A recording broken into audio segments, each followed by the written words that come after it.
A growing unemployment crisis in Tunisia. The jobless take to the streets for the second straight week. The government has been rocked by this unprecedented show of anger. But is it just about the economy, or are deeper issues driving the protests?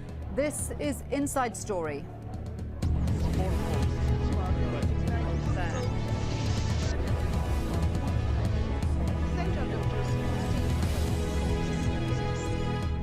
Hello there, welcome to the programme. I'm Shuli Ghosh. For the past 2 weeks, Tunisia has been the scene of running battles between young protesters and the police. Violent demonstrations are extremely rare in the North African country, where public dissent isn't tolerated. But the protesters say they've been pushed to the brink by the high levels of unemployment in Tunisia. So high, it leads some to suicide. Media in Tunisia is restricted and pictures are hard to come by. But these images were obtained by Al Jazeera online. Thousands of people have taken to the streets in the Sidi Bouzid region, including teachers, health workers and postal staff. They're protesting about a crippling unemployment problem and the lack of opportunities for the highly educated. The unrest was sparked by the attempted suicide of a 26-year-old university graduate who was forced to sell fruit and veg illegally to make ends meet. When his produce was seized by police, he doused himself in petrol and set himself alight. Well, the Tunisian president, el-Abidine Ben Ali, has condemned the protests, saying they only make a bad situation worse.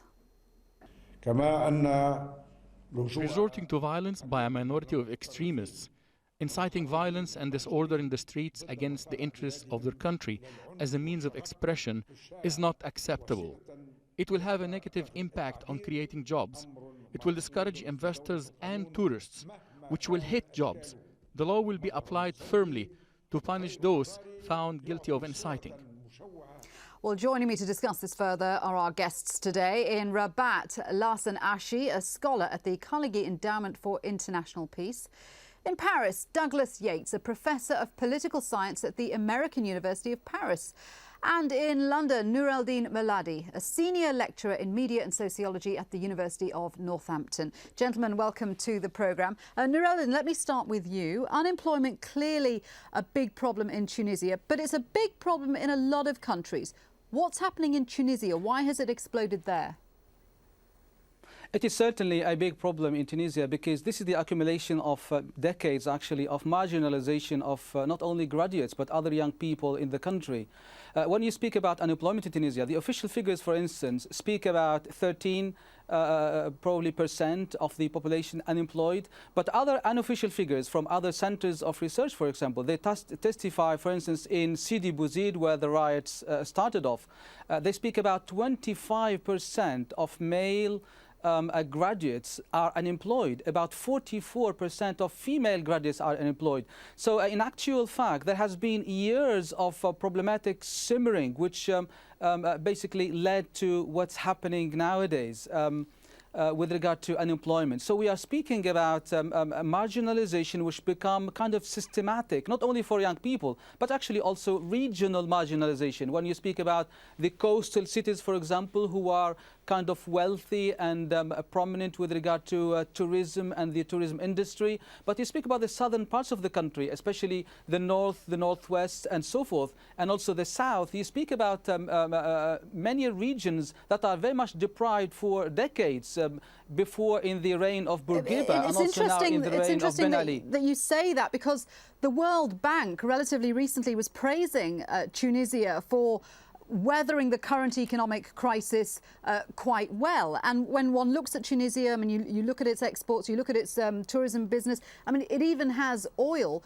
So it's a lot of people don't associate it with the kind of deprivation that you're now talking about. But the actual fact, what is happening in the ground, I think, is different from what the picture we see painted by the government and other quarters. When you see the reality, yes, what is promoted about Tunisia around the world is this lovely picture of tourism and so forth. But the real picture of the economy itself is so superficial, is so cosmetic. It doesn't very much describe what's actually happening in the ground itself. But what I wanted to say is really what has been going on in the last few weeks is the accumulation of years also of marginalization of young people, and also the suppression of freedom of expression, for example, in the media and civil society organizations and so forth. So we are not here talking about unemployment only. We are talking about a clamp down of civil liberties, on democracy, on human rights and so forth. That's a very good point. Let's just fill in some of the background of what Noureldin's talking about there. Tunisia has been relatively stable and prosperous under President Ben Ali since 1987, but human rights groups have slammed its tight control of the media and intolerance of dissent. Let's take a closer look at figures. Officially, unemployment stands at 14%, but the World Bank says the percentage of graduates without work is around 25%. Now, 80,000 graduates are produced by the universities each year. Analysts say the services sector is too small to absorb them all.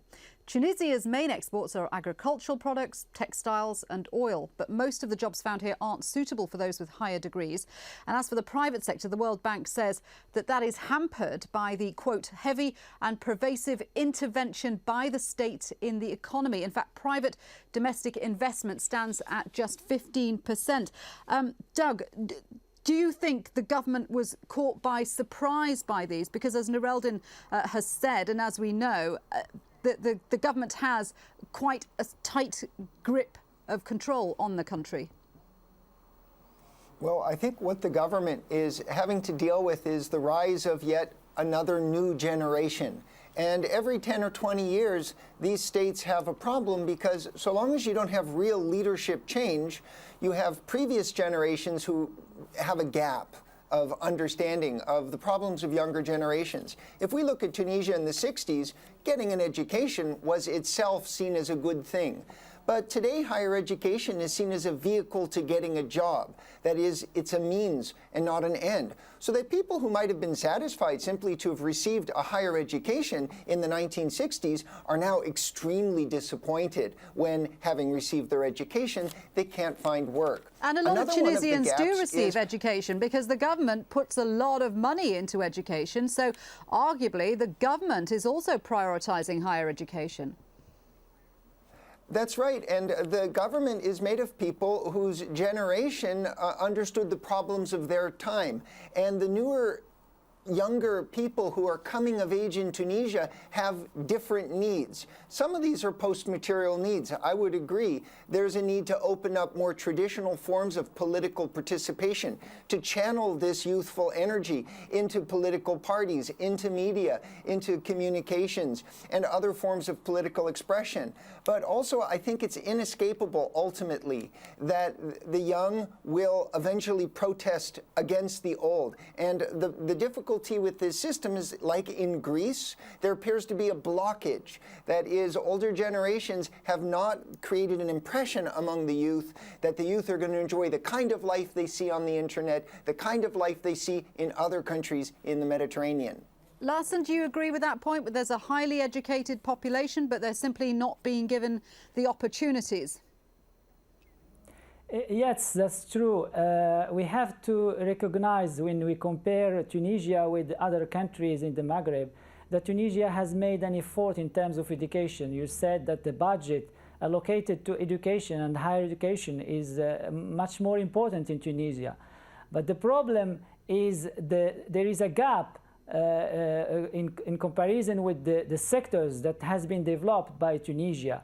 When we look at the economy, we observe that sectoral specialization is much more on low-skilled kind of activities like textile and garment or tourism, which offers, I would say, poor jobs, not jobs that would meet expectations by people who are graduated from university. But is it realistic to expect the government just to simply wave their wand and create jobs out of thin air? I'm not saying that the government has to create the jobs, but the government has certainly a responsibility in terms of designing policies that would attract domestic investment and foreign investment to sectors that would provide jobs for this kind of qualification. When we look at the sectors and when we look at investment, we have much more investment coming from Europe and investment just looking for cheap labor. So there needs to be a strategy, a domestic strategy, to develop sectors that would provide jobs for these graduates. Nur el-Din, President Ben Ali has already said that he will strive to find solutions. Are there any solutions? Well, I think what is interesting is that these events basically have made the government, to a large extent, kind of move instantly to try to mobilize its resources up and down the country. So some of the ministers, for example, during the last few days, have been touring the country trying to initiate new projects. And the president also has pledged, I think, 5 billion so far and so forth. But is this enough? I think the picture, in my opinion, is the following, is that the government needs to rethink its strategy with regard to the employability and engagement of young people in the country. I think what is also interesting is that what has been going on during the last couple of weeks has not been provoked by, for example, political parties or the other civil society organizations or what have you. Actually, it was a spontaneous move by young people who've been, as I said, marginalized up and down the country. And this tells a lot. That means there is no political agenda in what has been going on. The president would disagree with you on that. It's just a youth agenda. The president is saying that these riots have been manipulated by what he calls extremists and agitators, and he's blaming his political opponents for controlling these riots. Well, I mean, I think everybody in these situations will try to find a scapegoat, but my understanding is that these have not been. I think I've been reading around and trying to look for answers for this, but I think the real answer is this has not been kind of provoked by any political party, neither Islamist or the communists or what have you. Those who have probably the largest share with regard to what about people who want more democracy? Pardon? What about people who want more democracy in Tunisia? I mean, let's not forget, this is a president who has apparently won 99.9% of the votes in the last 3 elections. Do you think people might be opposing that? Well, I mean, certainly what the president has announced the day before yesterday in his public speech that was aired on the Tunisian television and also other international channels is that they're promising new initiatives and so forth. But I think the whole thing needs a complete new strategy so that they can actually uproot the problem from the start. And also there has to be new initiatives with regard to opening up the media in the country, the press, radio, television, and so forth. I mean, everyone knows, it's not a secret to say that the government yet controls for the last many decades radio, television, all other public media. It's only the internet which now remains one of the, or probably the only source of opportunity for young people and others to voice their opinion. It is very tragic to have a country of this kind of situation, in my opinion. Absolutely, and they don't like Al Jazeera. Al Jazeera can't function inside Tunisia. Doug, how much are factors like this, the freedom of expression, the lack of real political freedom, also exacerbating this situation? Oh, well, clearly the democratic deficit is one of the exacerbating factors. In a one-party system, and we've got a president who's been in power now for decades, the tendency is the seniority principle. So that is, those who have served longer, those who have a closer proximity to the ruler, have more power, more influence, more of an ability to deliver the public sector goods that everybody seems to demand from the government. And so youth are basically out of the picture. One of the things that the president might be able to do is to try to create an opening within the party structure.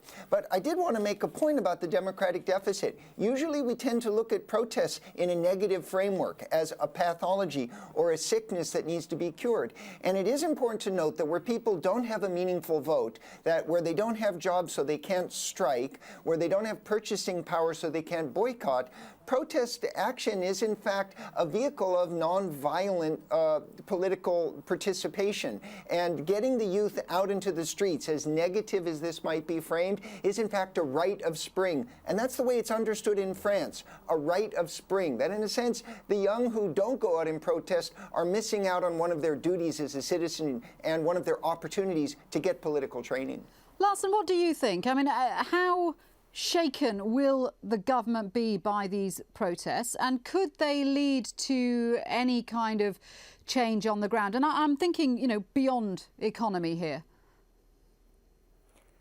Yeah, I think that you know, there is a message that has to be understood by the government, because the issue of unemployment is there for several years, and it's worsening over the last few years.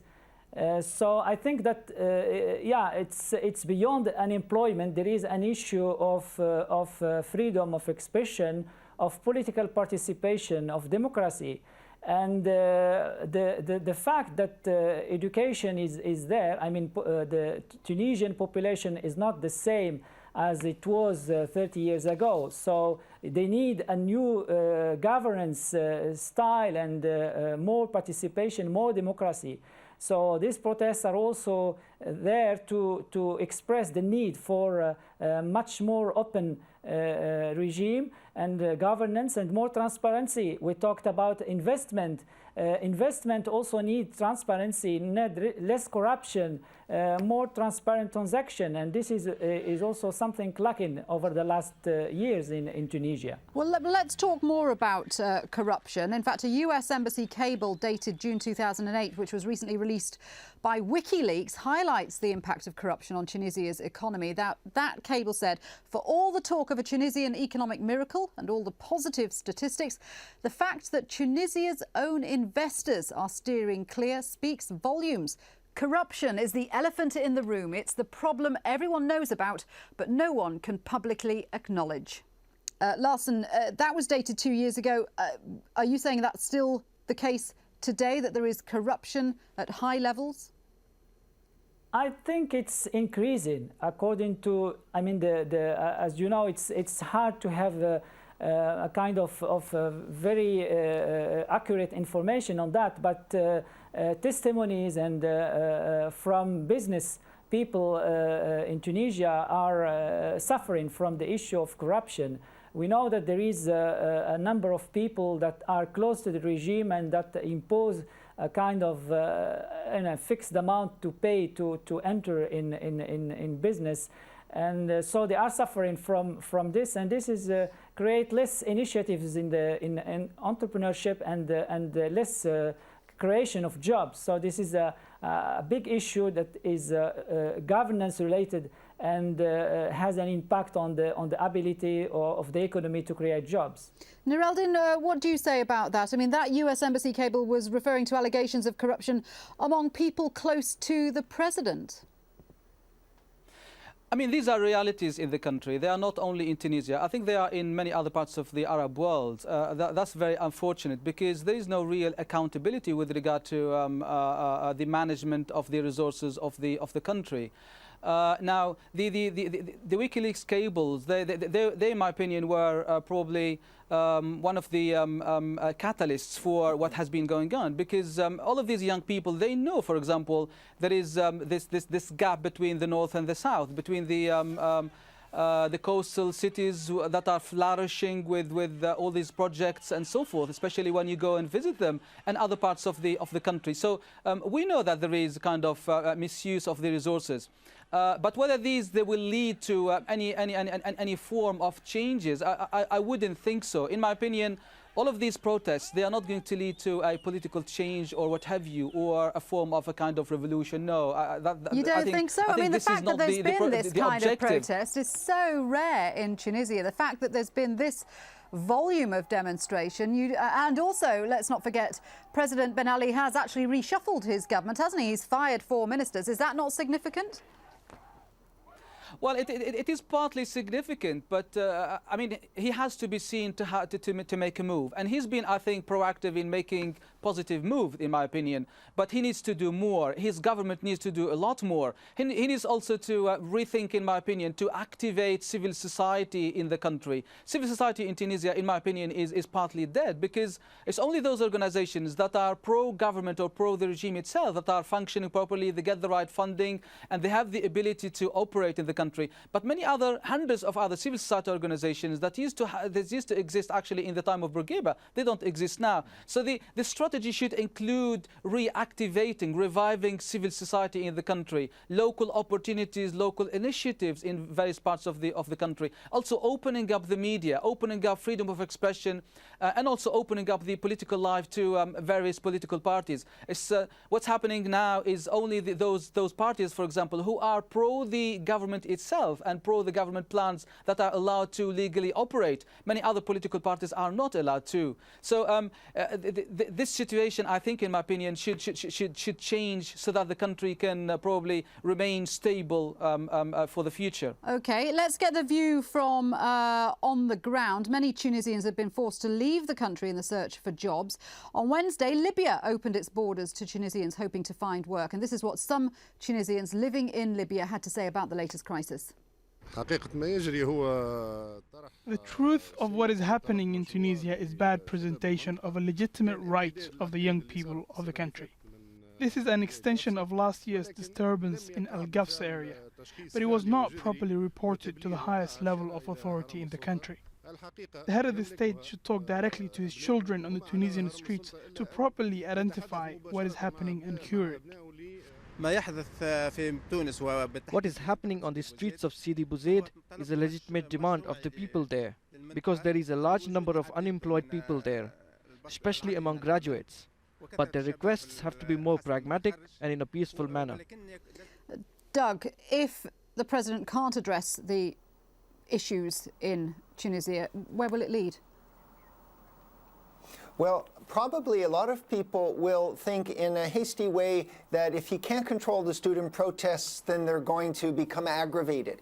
And one of the things that the sociology of social movements has demonstrated to us, and there's been a lot of research done since the 1960s, is that these kinds of movements are very short-lived. And the basic reason is they fail to create organization.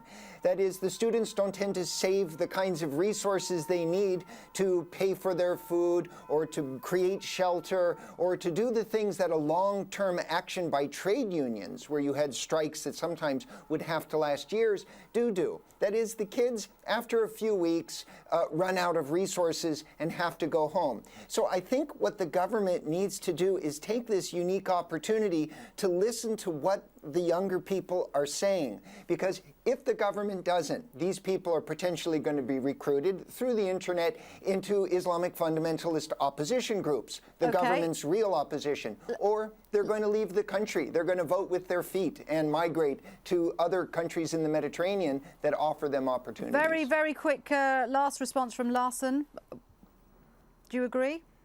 Yeah, I think that there is a need for more than quick fixes. What we observe now is quick fixes to solve the issue, but I think that there is more need for a